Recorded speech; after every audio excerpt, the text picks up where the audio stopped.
Assalamu alaikum dear students and welcome to Shah Group Educational Channel. This is your biology class and I am your teacher Saruman. बच्चों bio में chapter number 4 जिसका नाम है support and movement. Previous lecture में हमने इस chapter का topic support discuss किया था और प्लांट में सपोर्ट की बात की थी। आज के लेक्चर में हम बात करते हैं मूवमेंट की। समझते हैं कि जी मूवमेंट क्या होती है और फिर मूवमेंट की कुछ टाइप्स ऑब्जर्व करेंगे। सो बच्चों ये देखिएगा, ये एक हाथ है और इस हाथ में आपको नजर आ रहा है कि इंसान अपनी पोजीशंस, उंगलियों की जो पोजीशन है उन्हें चेंज कर रहा है। उंगली कभी सीधी हैं, कभी आड़ी हो रही हैं, कभी बैंड हो रही हैं, कंटिन्यूसली चेंजिंग पोजीशन। इसी तरीके से इस फ्लावर को देखें, ये फ्लावर भी अपनी पोजीशन चेंज कर रहा है, किसी एक पोजीशन पे तो नहीं है ना, पोजीशन इसकी कंटिन्यूसली चेंज हो रही है। अगर आपसे कहा जाए इस फूल को तोड़ो और आप इसको फूल को तोड़ने के लिए अपने हाथ को ऑब्जर्व करेंगे तो आपके हाथ की भी पोजीशंस, आपकी उंगलियों की पोजीशंस चेंज होंगी। इसी तरीके से एक अगर कोई शख्स डांस करता है, एक्सरसाइज करता है, तो उस दौरान उसके बॉडी पार्ट्स अपनी पोजीशंस को चेंज कर रहे होते हैं। कभी हाथ अपनी पोजीशन चेंज कर रहा है, कभी जो है उसके पैर पोजीशंस चेंज कर रहा है। सो ये जो पोजीशंस चेंज हो रही है इसको कहते हैं हम मूवमेंट। आपको कोई स्टिमुलस मिले, एनवायरनमेंट से कोई स्टिमुलस हो और उसके रिस्पॉन्स के नतीजे में अगर आपने अपनी बॉडी के पार्ट्स की पोजीशन को चेंज किया, इसको कहा जाता है मूवमेंट। मिसाल के तौर पे आपसे कहा जाता है खाना खाओ, खाना आपके सामने मौजूद है। अब खाना खाने के लिए आपको जो रिस्पॉन्स करना पड़ेगा उसके अंदर आपके बॉडी पार्ट्स की पोजीशन चेंज होगी ना। खाना खाने के लिए जब आपने रिस्पॉन्स करना पड़ेगा तो आपको अपनी उंगलियों को बैंड करना पड़ेगा, अपने हाथ को बैंड करना पड़ेगा, अपने मुंह को खोलना पड़ेगा, फिर मुंह को बंद करना पड़ेगा, यानी आप अपने बॉडी के पार्ट्स की पोजीशन को चेंज कर रहे हैं। इसी तरह आपसे कहा जाता है जी स्कूल से घर जाएं, तो आप जब इस स्टिमुलस के लिए रिस्पॉन्स करेंगे, आप अपना रिस्पॉन्स जब शो करेंगे तो आपके हाथ पैर इनमें जो पार्ट्स हैं उनकी पोजीशन चेंज होगी। सो ऐसे रिस्पॉन्सेस जिनके अंदर हमारे बॉडी पार्ट्स की पोजीशन तब्दील हो रही होती है उसको कहते हैं हम मूवमेंट। सीधी सी टर्म्स में बोलूं अगर मैं, तो जिस्म के पार्ट को हिलाना मूवमेंट कहलाता है। किसी भी जिस्म के पार्ट को अगर हम हिलाएं, हाथ को, पैर को, उंगलियों को, नाखून को, सर को, बाल को, आंखों को, ये सब मूवमेंट कहलाती है। आंखें जो आप झपका रहे हैं बात करते हुए, जो मुंह आपका चलता है, जबान आपकी मूव होती है, हाथ आप चलाते हैं, चलते हुए पैर आपके मूव हो रहे हैं, ये सब मूवमेंट कहलाती है। जिस्म के पार्ट को हिलाना मूवमेंट कहलाता है। या इसको अगर हम दूसरे तरीके से देखें, किसी स्टिमुलस के नतीजे में अगर हमें रिस्पॉन्स करना पड़े और उस रिस्पॉन्स में हमारी बॉडी के जो पार्ट्स हैं वो अपनी पोजीशन तब्दील कर रहे हों, हिल रहे हों, बॉडी के पार्ट्स हिलना शुरू हो जाए, उसको हम मूवमेंट कहते हैं। अच्छा बच्चों, यहाँ एक कंफ्यूजन कर देते हैं बच्चे अक्सर, मूवमेंट और लोकोमोशन को एक मानने लगते हैं। मूवमेंट को हरकत अलग चीज है, बायोलॉजी में मूवमेंट अलग चीज है, लोकोमोशन अलग चीज है।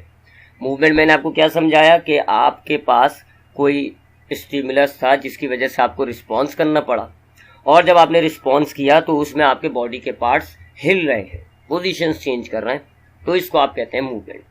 और लोकोमोशन क्या होता है जी? ऐसी मूवमेंट जिसमें ऑर्गेनिज्म पूरा का पूरा एक जगह से दूसरी जगह जा रहा हो, ऐसी हरकत, आपके बॉडी पार्ट्स हिल रहे हो लेकिन उसके नतीजे में आपने अपनी जगह ही चेंज कर दी, एक जगह से दूसरी जगह चले गए, तो इसको हम कहते हैं लोकोमोशन। मिसाल के तौर पे इस डायग्राम में देखें, ये जो परिंदा है ये मूवमेंट कर रहा है ना, इसके पर जो है वो मूव कर रहे हैं, इसके जो बॉडी है वो मूव कर रही है और इस मूवमेंट के नतीजे में ये अपनी जगह तब्दील कर रहा है, तो ये लोकोमोशन है। इसी तरीके से अगर आप चल रहे हो तो चलते टाइम आपके हाथ मूव करते हैं, आपके पैर मूव करते हैं और इस मूवमेंट के नतीजे में आप अपनी लोकेशन ही चेंज कर देते हैं, आप अपनी जगह तब्दील कर देते हैं, एक जगह से दूसरी जगह चले जाते हैं, तो ये कहलाता है लोकोमोशन। तो ये दोनों अलग टर्म्स हैं, इनको सेपरेट रखिएगा। मूवमेंट का मतलब है, सादा जबान में बोलें तो जिस्म के पार्ट हिलाना मूवमेंट कहलाता है, या दूसरे तरीके से डिफाइन करूं तो इस मूवमेंट क्या है? ऐसे रिस्पॉन्सेज जिसके अंदर हमारे बॉडी के पार्ट्स हरकत करें, उसको हम मूवमेंट कहते हैं। लोकोमोशन क्या है जी? ऐसी मूवमेंट जिसके अंदर हम एक जगह से दूसरी जगह चले जाएं, लोकेशन ही चेंज कर दें, एक जगह से दूसरी जगह चले जाएं, ये कहलाती है लोकोमोशन। अगर आप स्कूल में बैठकर बात कर रहे हैं, लेक्चर को नोट डाउन कर रहे हैं, यहाँ मूवमेंट हो रही है, आपका हाथ मूव कर रहा है, आपकी आंखें मूव कर रही हैं, आपकी जबान मूव कर रही है। और छुट्टी के टाइम पर जब आप उठकर घर चले जाते हैं तो इस मूवमेंट में आपने जगह ही तब्दील कर दी, तो ये लोकोमोशन कहलाएगा। अब बच्चों बात करते हैं मूवमेंट की टाइप्स की। दो तरह के हम मूवमेंट को डिवाइड करेंगे, दो बेसिस पर, या तो स्टिमुलस के हिसाब से या फिर रिस्पॉन्स के हिसाब से। हमने ये दोनों चीजें देखी ना, मूवमेंट में स्टिमुलस होता है जिसकी वजह से हम रिस्पॉन्स करते हैं, रिस्पॉन्स में हमारे बॉडी पार्ट हिल रहे हैं। सब स्टिमुलस कहाँ से मिलता है, अंदर से बाहर से, बॉडी के अंदर से या बॉडी के बाहर से, एक तो इस हिसाब से डिवाइड करेंगे। और फिर जो हमारा रिस्पॉन्स आ रहा होगा जिसमें हमारे बॉडी पार्ट्स मूव हो रहे होंगे, उस हिसाब से हम डिवाइड करेंगे। सो सबसे पहले on the basis of stimulus types देखते हैं मूवमेंट की कौन कौन सी होती हैं। सो बच्चों स्टिमुलस के हिसाब से अगर हम मूवमेंट को डिवाइड करें तो दो टाइप्स बनती हैं। पहली टाइप कहलाती है ऑटोनोमिक या स्पॉन्टेनियस मूवमेंट। अगर मूवमेंट के लिए जो आपको स्टिमुलस मिला वो बॉडी के अंदर से ही आ रहा हो, इंटरनल स्टिमुलस हो, बॉडी के अंदर से ही जनरेट हो रहा हो, तो ऐसे मूवमेंट को ऑटोनोमिक या स्पॉन्टेनियस मूवमेंट कहते हैं। सही है भाई, मूवमेंट के लिए आपको स्टिमुलस चाहिए, स्टिमुलस मिलेगा तो आप रिस्पॉन्स करेंगे, रिस्पॉन्स में आपके बॉडी के पार्ट्स हिल रहे होंगे। अब अगर ये स्टिमुलस जिस्म के अंदर से ही आया है, एक्सटर्नल एनवायरनमेंट से नहीं आया, सो ये ऑटोनोमिक मूवमेंट कहलाती है या स्पॉन्टेनियस मूवमेंट कहलाती है। मिसाल के तौर पे अक्सर जो हमारे मसल्स में क्रैम्प्स हो जाते हैं, क्रैम्प्स का मतलब हमारे मसल्स जो है अकड़ जाते हैं, मसल्स में थोड़ी सी मूवमेंट होती है, हमारे मसल्स सख्त हो जाते हैं। अब ये जो मसल्स के अंदर क्रैम्प हुआ है ये मूवमेंट है, और इसके लिए जो स्टिमुलस था वो बॉडी के अंदर से ही बन रहा। हमारे मसल्स ने एनारोबिक रिस्पायरेशन शुरू की जिससे हमारे मसल्स के अंदर लैक्टिक एसिड जमा हो गया, इस वजह से क्रैम्प आया था। सो अब ये स्टिमुलस अंदर से ही बना था और जो मूवमेंट हुई वो इंटरनल स्टिमुलस की वजह से हुई, तो ये ऑटोनोमिक मूवमेंट हो गई। इसी तरह हमारे सेल्स के अंदर क्रोमोसोम्स मूव होते हैं। हमने देखा है सेल डिवीजन के अंदर हमारे सेल्स के अंदर जो क्रोमोसोम्स होते हैं वो मूव कर रहे होते हैं। अब इनकी मूवमेंट का जो स्टिमुलस है वो अंदर से ही आ रहा होता है, तो एक्सटर्नल एनवायरनमेंट से तो नहीं आ रहा होता। इसी तरह हमने ये भी देखा कि हमारे जो प्लांट सेल्स होते हैं उनमें जो वैक्यूल स्टोमेटा होते हैं वो खुलते हैं और गैसेस एक्सचेंज होती हैं। अब ये जो स्टोमेटा है इनके जो ओपनिंग होती है ये मूवमेंट हो गई, और इनकी ओपनिंग टर्जिडिटी से होती है, और टर्जिडिटी एक इंटरनल फैक्टर है, अंदर से ही हो रहा होता है। पानी जो है वो अंदर जाता है, वैक्यूल फूलता है और टर्जिडिटी हो जाती है। सो ये ऑटोनोमिक मूवमेंट होती है, या इसको हम स्पॉन्टेनियस मूवमेंट भी कहते हैं, कि अगर हमारे पास मूवमेंट का जो स्टिमुलस है वो जिस्म के अंदर से तैयार हो तो इसको हम कहते हैं ऑटोनोमिक या स्पॉन्टेनियस मूवमेंट। और दूसरी टाइप होती है पैराटोनिक या इंड्यूस मूवमेंट। आपने एक रिस्पॉन्स किया जिसकी वजह से आपके बॉडी पार्ट में मूवमेंट हो रही थी, लेकिन ये रिस्पॉन्स जिस स्टिमुलस की वजह से किया था वो स्टिमुलस अगर एक्सटर्नल एनवायरनमेंट से आ रहा हो, बाहर से आ रहा हो, तो फिर इसको हम कहते हैं पैराटोनिक मूवमेंट। ठीक, एक्सटर्नल एनवायरनमेंट से अगर स्टिमुलस मिलता है और फिर अगर आपने रिस्पॉन्स किया मूवमेंट की, तो फिर ये कहलाएगा पैराटोनिक मूवमेंट। मिसाल के तौर पे हमारे जो प्लांट में रूट्स होती हैं वो वाटर की तरफ जब वो ग्रो कर रही होती हैं तो जिस तरफ वाटर होता है उस तरफ वो बैंड हो जाती हैं। अब यहाँ रूट्स ने जो है वो मूवमेंट शो की है, बैंड हुई है, उसके जो पार्ट है उसमें पोजीशन में चेंजिंग आई है, बट यहाँ जो स्टिमुलस था वाटर वो प्लांट के अंदर नहीं, वो एक्सटर्नल वाटर को देख के बैंड हुआ है, एक्सटर्नल स्टिमुलस था। इसी तरीके से जो हमारे रिफ्लेक्स एक्शन होते हैं, हम अगर किसी गर्म चीज को हाथ लगा लें तो फौरन अब अपने हाथ को पीछे हटाते हैं। सब हमने अपने हाथ में जो मूवमेंट की है इसका जो स्टिमुलस था गर्म चीज वो एक्सटर्नल था, एक्सटर्नल एनवायरनमेंट में था, तो ये भी पैराटोनिक या इंड्यूस मूवमेंट हो जाएगा। इसी तरीके से अगर आपका मोबाइल वाइब्रेट हो रहा है तो आप उसको उठाते हैं, हाथ को मूव करते हैं, यहाँ आपने जो हाथ की मूवमेंट की है वो एक्सटर्नल स्टिमुलस था। एक्सटर्नल स्टिमुलस से हुआ ना, क्योंकि मोबाइल बाहर था, वाइब्रेट हो रहा था, ये स्टिमुलस था और इसके हिसाब से आपने मूवमेंट की। सो स्टिमुलस के हिसाब से मूवमेंट की ये दो टाइप होती है।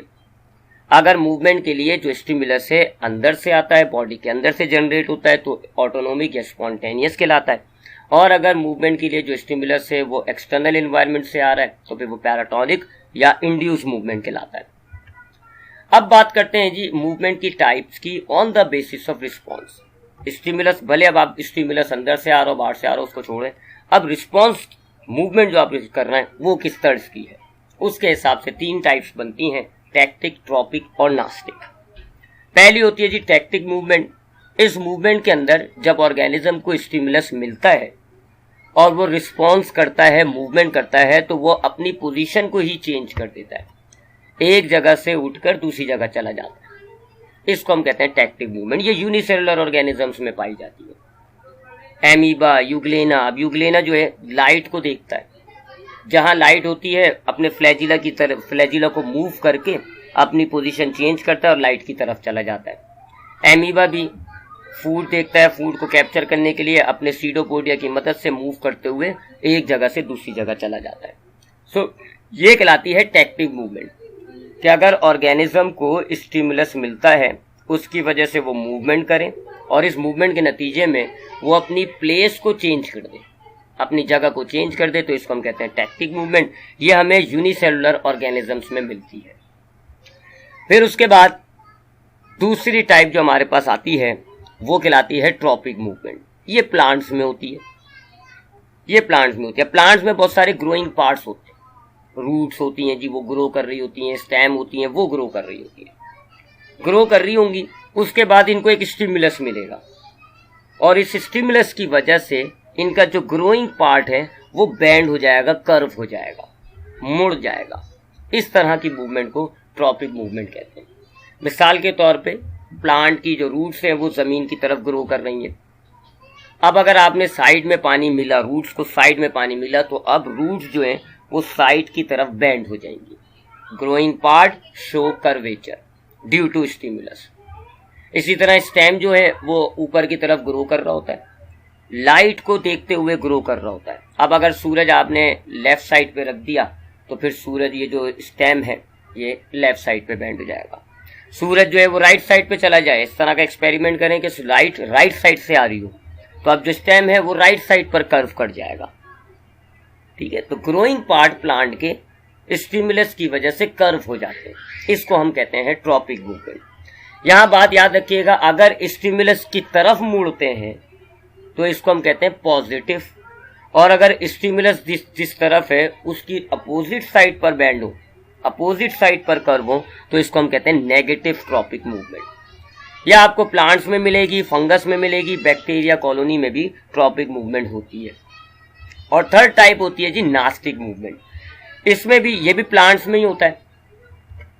It is also a type of plants movement, और इसमें भी प्लांट जो है वो स्टिमुलस की वजह से एक मूवमेंट शो करता है, मगर यहाँ कोई पार्ट कर्व नहीं हो रहा, मुड़ नहीं रहा, खास तरह का मूवमेंट होगा।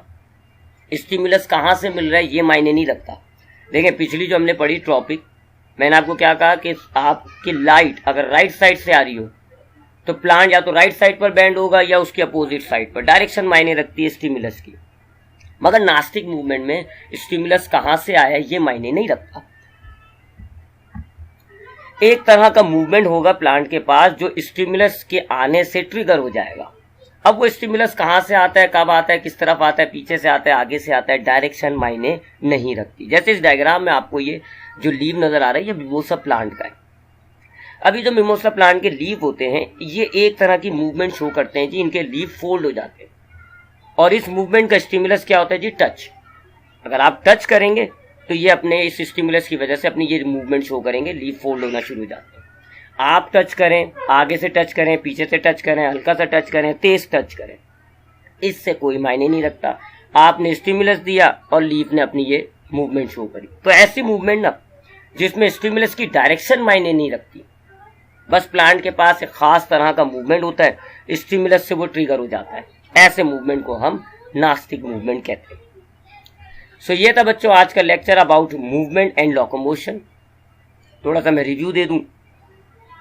स्टिमुलस मिलता है जिसकी वजह से ऑर्गेनिज्म रिस्पॉन्स करे, और रिस्पॉन्स के नतीजे में ऑर्गेनिज्म अपने बॉडी पार्ट्स को मूव कर रहा हो, हिला रहा हो, चेंज कर रहा हो, तो इसको हम कहते हैं मूवमेंट। फिर लोकोमोशन क्या होती है, ऐसी मूवमेंट जिसमें ऑर्गेनिज्म अपनी जगह तब्दील करके एक जगह से दूसरी जगह जा रहा हो, इसको हम कहते हैं लोकोमोशन। उसके बाद मूवमेंट को अगर हम स्टिमुलस के हिसाब से देखें तो दो टाइप होती है, ऑटोनोमिक और पैराटोनिक। इसी तरह स्टिमुलस के हिसाब से दो तरह की मूवमेंट होती है। अगर स्टिमुलस बॉडी के अंदर से आता है तो ऑटोनोमिक या स्पॉन्टेनियस कहते हैं, स्टिमुलस बॉडी के बाहर एनवायरनमेंट से आता है तो पैराटोनिक या इंड्यूस कहते हैं। और रिस्पॉन्स के हिसाब से 3 किस्म होती है मूवमेंट की। टैक्टिक, जिसमें ऑर्गेनिज्म अपनी जगह ही तब्दील कर रहा होता है। ट्रॉपिक मूवमेंट, जिसमें ग्रोइंग पार्ट कर्व हो जाते हैं। और नास्टिक मूवमेंट, जिसमें प्लांट जो है एक स्टिमुलस के हिसाब से एक मूवमेंट शो करता है, लेकिन स्टिमुलस की डायरेक्शन मायने नहीं रखती। अब आते हैं आज के लेक्चर के सेक्शन ए यानी एमसीक्यूज पर। पहला एमसीक्यूज है, irritation caused bye stimulus is the main cause of. Stimulus की वजह से अगर इरिटेशन होती है तो ये किस चीज की असल वजह होगी? ट्रॉपिज्म, लोकोमोशन, मूवमेंट या एथराइटिस? तो बच्चों ये होती है मूवमेंट का असल reason. MCQs number 2, those organism that do not possess a mean of self locomotion and are normally immobile। वो ऑर्गेनिजम्स जो मूव नहीं कर, लोकोमोशन नहीं कर सकते, एक ही जगह रहते हैं, अपनी जगह तब्दील नहीं कर सकते, उनको हम बच्चों सिसाइल कहते हैं। Those organism that have the ability to move from place to place, वो ऑर्गेनिज्म जो एक जगह से दूसरी जगह मूव कर सकते हो, उनको हम क्या कहेंगे? Sessile, motile, both of these या नन ऑफ दीज? तो बच्चों ऐसे ऑर्गेनिज्म को मोटाइल कहा जाता है। नेक्स्ट एमसीक्यूज है, this type of movement is caused by internal stimulus. Internal stimulus की वजह से जो मूवमेंट होती है वो क्या कहलाती है? Autonomic, paratonic, both of these, none of these? तो बच्चों इंटरनल स्टिमुलस की वजह से ऑटोनोमिक मूवमेंट होती है। Next MCQs, movement due to external stimulus. External stimulus की वजह से जो मूवमेंट होती है उसको हम पैराटोनिक कहते हैं। Type of movement in which organism change its place in response to stimulus. Movement की टाइप जिसमें ऑर्गेनिज्म अपनी प्लेस को चेंज कर रहा हो, वो क्या कहलाती है? वो कहलाती है tactic movement. The growth movement of organs in response to stimulus is called. अगर ग्रोथ मूवमेंट हो रही होती है, वही ग्रोथ और कर्व वाली मूवमेंट, उसको हम क्या कहते हैं? उसको बच्चों ट्रॉपिक मूवमेंट कहते हैं। It is the movement in which the direction is not related to stimulus direction but instead dictated by plant structure. ऐसी मूवमेंट जिसमें स्टिमुलस की डायरेक्शन मायने नहीं रखती, वो नास्टिक मूवमेंट कहलाती है। The closing of leave of mimosa plant due to touching is an example of. Mimosa plant के जो लीव टच करने पर बंद हो जाते हैं, ये किस किस्म की मूवमेंट की एग्जाम्पल है? ये नास्टिक की एग्जाम्पल होती है। Stem grow towards light, this is an example of. Stem light की तरफ मुड़ता है, ये मैंने आपको बताया था। अगर स्टिमुलस की तरफ होता है तो पॉजिटिव, अपोजिट डायरेक्शन में होता है तो नेगेटिव, तो ये है पॉजिटिव फोटोट्रॉपिज्म। अब आते हैं बच्चों सेक्शन बी, शॉर्ट क्वेश्चंस की तरफ। पहला शॉर्ट क्वेश्चन है, डिफाइन मूवमेंट। मूवमेंट की आपने डेफिनेशन लिखी, actions that are taking to reduce irritation caused by some external factors called stimuli is called movement. Second question, define the two type of movement on the basis of stimulus. आपने दोनों types बयान की, autonomic जिसको आप spontaneous भी कहते हैं, paratonic जिसको आप इंड्यूस भी कहते हैं। ऑटोनोमिक मूवमेंट में आपने लिखा, movement due to internal stimulus is known as autonomic और spontaneous movement. For example, cramp due to involuntary release of calcium ions, chromosomal movement during cell division. Paratonic में आपने लिखा, movement due to external stimulus is known as paratonic movement. For example, movement of roots towards ground या reflex action. Question number 3, define the type of movement on the basis of response. Response के हिसाब से तीनों types होती हैं, तो तीनों types आपने बयान करनी है। टैक्टिक, इसको टैक्सिस भी कहा जाता है। ट्रॉपिक मूवमेंट, टैक्टिक में आपने लिखा, it is the type of movement in which the organism change its place in response to stimulus. It is positive if towards the stimuli and negative if away from the stimuli. It is also called locomotory movement. It is usually found in unicellular organism. Tropic movement में आपने लिखा, the growth movement of organs in response to stimuli is called tropic movement. It is positive if towards the stimuli, negative if away from the stimuli. For example, growth of roots towards water, growth of stem towards light, etc. It is usually found in plant, fungi and in bacterial colony. और third type आपने बयान की, nastic movement. It is the movement in which the direction is not related to the stimulus direction but is instead dictated by plant structure. This movement can be due to change in turgor pressure or change in growth. For example, leaf of mimosa close when touched, closing of leaf of Venus flytrap, etc. It is usually associated with plants. और ये diagram है बच्चों tactic की भी, tropic की भी और nastic की भी. So that is today's lecture about movement. इंशाल्लाह नेक्स्ट क्लास में मुलाकात होगी अगले लेक्चर के साथ. अल्लाह हाफिज.